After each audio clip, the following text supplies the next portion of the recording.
up guys, it's Katie. Welcome back to Steal the Spotlight. Today I'm back with something a little more chatty, probably going to be a long video, so let me know if you like this sort of style and I'll try and throw them in more often. I am actually really excited for today's video. I'm sure you've seen the popular YouTube trend of people copying or recreating famous people's Instagram pictures, and it looks like a lot of fun. I love recreating like movie and TV outfits, so I figured why not recreate some pictures as well.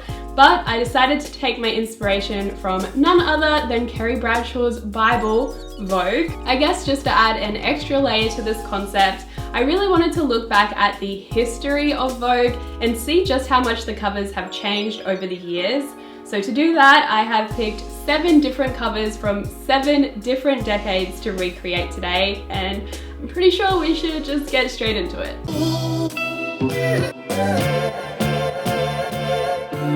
Although Vogue's first issue was released back in 1892, my journey today is starting in the 30s. Prior to the 30s, covers consisted of beautiful illustrations from black and white sketches in the early days, almost fantasy-like drawings in the 1910s, and of course the rise of Art Deco influencing the 20s. The first colour photograph to feature on the cover didn't come until July of 1932, and from there they experimented with many different photography styles, one of the most surprising to me being these covers that simply displayed hands.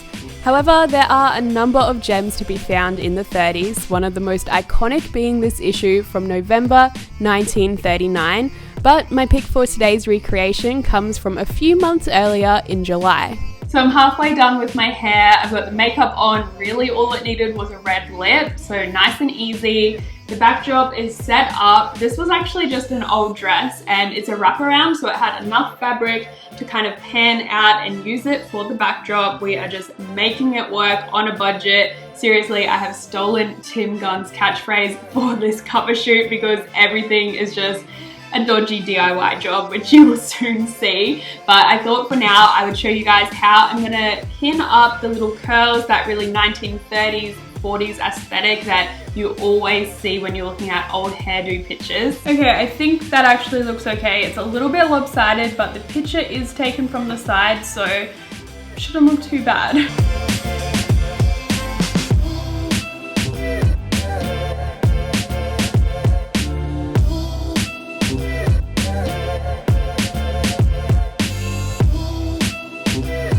The 1940s gave us our first look at what would later morph into the iconic Vogue font. The new art director felt the magazine should have a more news-like feel to it and favour a bolder font rather than the fantasy cursive titles it had in the past. This was in part a reaction to World War II, which was a theme often evident on covers throughout that time. To be fair though, he didn't seem to stick to just one formula. Even just a quick look through will prove the variety of photographs used, including one of which that oddly featured 3 goldfish and a butterfly. But I wanted to take advantage of this by selecting an image you wouldn't see in today's era, and I couldn't look past the May 1st edition from 1947.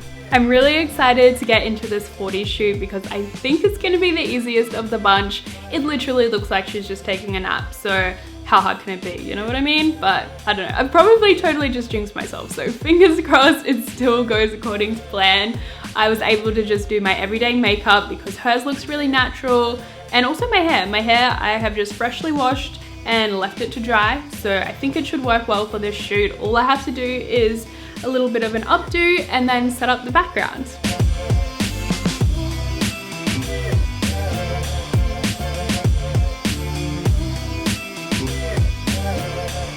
Okay, so we are all set up now and I'm just gonna kind of practice my peaceful napping positions because the hardest part is actually gonna be the fact that it has to be the right angle of me in the mirror, not just of me, if you know what I mean. So yeah, we're just gonna try and get the right spot, and then I'm gonna get my mum to jump in to hold up the flowers. You have to take your arm out of the shot.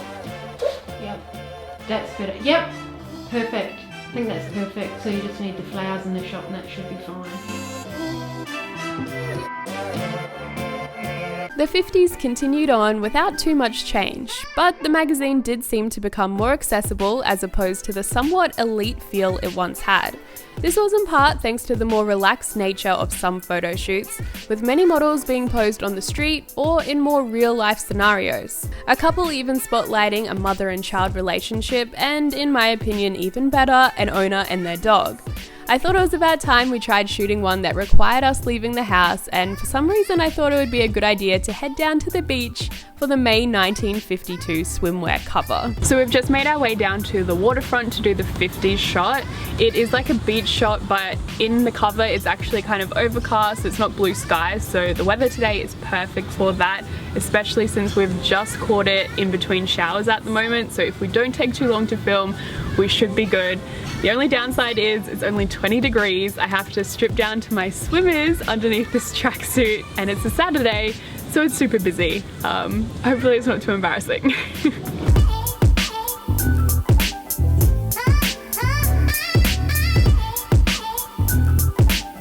So I think that we got the shot. It actually wasn't that embarrassing, not too many people down this end, which was great. It was kind of hard to recreate because she had such a particular look on her face, but hopefully we got it, and I think it's just about to start spitting, so we better head. The 60s saw a dramatic change across the board, and Vogue was no exception, with newly appointed editor-in-chief Diana Vreeland ushering in the new era where covers would stand out more than ever with their eye-catching use of colours, makeup and accessories. Images were more zoomed in than they typically had been previously, and the faces gracing the cover were starting to become celebrities in their own right. Think Jean Shrimpton and Twiggy. Seeing the success and the accelerated interest in pop culture, Diana began featuring more celebrities on the front page. To be honest, many of my personal favourite covers were produced in this decade, so it was extremely hard to narrow it down. But in the end, this issue from April of 1965 won out. So please excuse the very plain background and also the fact it looks like I have no hair, but it is back here. Yeah, the 60s shoot, it's going to be pretty simple. Plain white background, it's all about the big red hat, but also the makeup. Obviously the 60s is known for their really iconic black and white, super graphic liner trend, which literally like every it girl wore. But I'm not too confident about it. I don't feel like my eye shape really suits heavy makeup, so I don't know, we'll see what I can do. Okay, so that is the finished makeup, and it actually didn't turn out too badly, surprisingly enough. Totally looks like a hot mess up close, but for the photo, it should work out okay, which means it is time to try on the hat. Oh my goodness, okay, it actually does resemble the photo. That is sick. I feel like I just have to prop the hat up straight a little bit more, so I might lower my ponytail. And then also we've got some extra flowers because hers kind of look like they extend down the neck a little bit.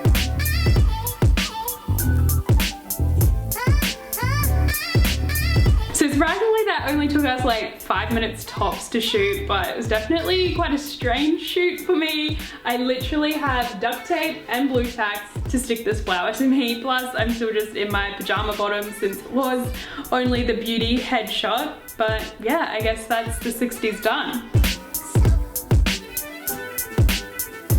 The 70s are one of my favourite times in fashion, but when you look back at this decade of Vogue covers, you're left feeling a little underwhelmed.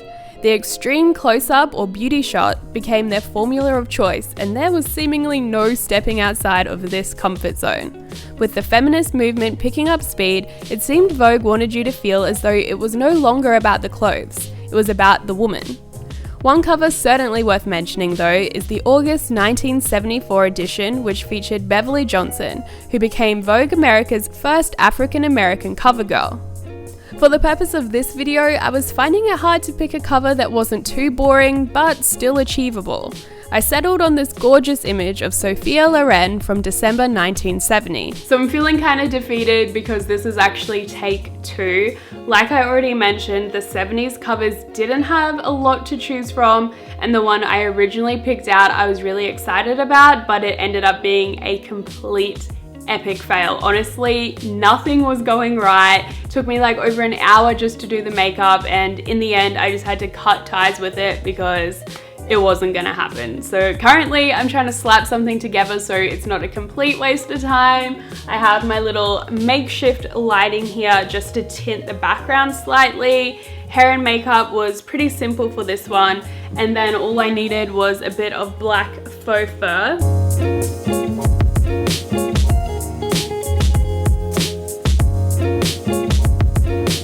We've just called a wrap on the 70s, and I think we actually managed to get a photo, so I'm just glad that that one is over and done with, to be completely honest. Probably one of the weaker ones from this video, but at least we got something. For the most part, the 80s continued on with that up-close cover formula, but you better believe they brought back the glam. In 1988, however, Vogue welcomed Anna Wintour to the party, where she instantly changed up the then routine beauty shot as quickly as her very first issue in November. The following covers continued along the same vein, with more focus being brought back to fashion and edgier shots being featured. The covers over the last few years of the decade could easily be mistaken from those of the early 90s. So despite how much cooler some of those images were, I wanted to stay true to the 80s aesthetic and chose this April 1986 edition. So this, my friends, is the revolting clip-in fringe we're using for the 80s. I look like an absolute joke right now. Obviously, I'm gonna have to play around with it a little bit. Luckily, hers in the cover also isn't exactly desirable, so it should work. 1 hour later. So I am back, and my fringe is still revolting, even though I've been playing around with it for like over an hour now, and it is doing my head in. So we're just gonna have to make it work. I think if we chuck on the right filter, hopefully the cover photo will look okay. But yeah, other than that, this is a really simple shot, so I'm just gonna put up the black background and get into it.